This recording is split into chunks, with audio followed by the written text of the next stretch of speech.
Let's get it. Who Dat Nation wrapping up today's episode of Locked On Saints with a quick look at our final depth chart projection, ahead of training camp for the defensive end or edge rusher position. Now, you remember that just earlier this week, actually, we ended up projecting the interior defensive line as keeping 5 players. Those 5 players were, of course, Shai Tuttle and Malcolm Roach. You also saw them keep Jalen Dalton in my projection and Lorenzo Neal Jr. out of Purdue as the nose tackle undrafted free agent coming in. But I had left a spot open for a player that wasn't yet on the roster. But there's also one other possibility here, and it's that the Saints keep 4 defensive tackles and 5 edge rushers, which is just the opposite of what they did last year, where they kept 5 interior defensive linemen and 4 edge rushers.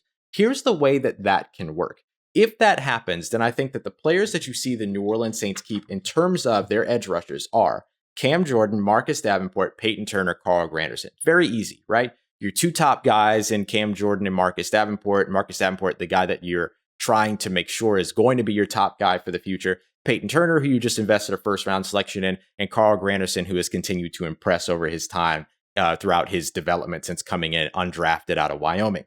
But the other thing that the Saints could do is also keep Tanoh Kpassagnon on the roster. And the reason why they could do that is because of those defensive tackle snaps, those defensive interior snaps that I talked about, where he's played over 270 snaps on the interior over the last 2 seasons with the Kansas City Chiefs. And it has been effective there. He was a good run stopper there. He was active. He has a big time motor, which is something that you need on the inside. It's one of the things that helps David Onyemata continue to be so successful. I think that could be a possibility for New Orleans. You know, we've been talking a lot about all of the potential free agents that the Saints can go over or can go after to fill in for David Onyemata for those first 6 games while he's suspended. But what if the Saints already have that player on the roster because of one of the first free agency moves that they made at all this offseason outside of Alex Arma when they signed Tanoh Kpassagnon as somebody who can play on the interior and play on the edge?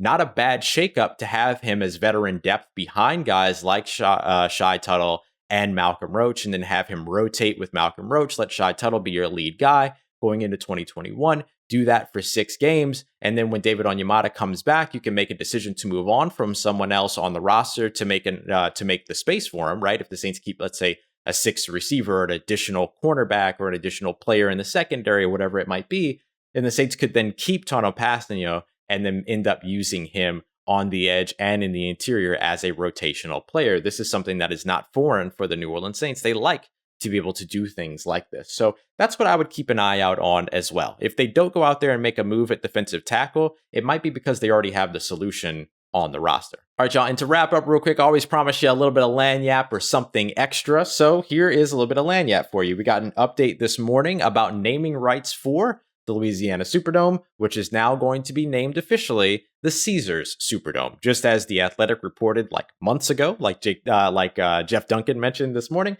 But it basically is exactly as we expected. It will be the Caesars Superdome in 2021. And the naming rights deal, although specifics have been asked not to be released at this time, still comes out. We do know the money that's involved, and it's $138 million for that deal for the naming rights. So a pretty good deal for the Superdome and the Stadium Commission there. But be ready to watch the New Orleans Saints compete to open up the season week 1 against the Green Bay Packers at the Caesars Superdome, as opposed to the Mercedes-Benz Superdome. Mercedes-Benz deal, of course, ending 7 days ago, just last week on the 15th. And then I also wanted to mention a tweet that we saw from Nick Underhill earlier today. Nothing was imminent when it came to the Kwon Alexander, a potential Kwon Alexander signing after his deal. So it sounds like you sort of have to wait to see how things end up progress moving forward. He has interest from other teams. There was still the medical questions, how much money he was asking for, all these other things. So keep an eye out on some Kwon Alexander news, whether it be with the Saints or otherwise, right? Because he has that interest from other teams. Or if you just end up hearing something more about his health that could potentially deter teams from signing him. Of course, we'll keep you up to date here on Locked On Saints. And of course, you can follow over on Twitter, at Ross Jackson Nola. And I'll try to keep you up to date with everything that we're seeing over there as well. But nothing imminent at this time when it comes to Kwon Alexander signing with the New Orleans Saints, as exciting as it would be to see him playing in the Caesars Superdome next year. See, we can keep doing that.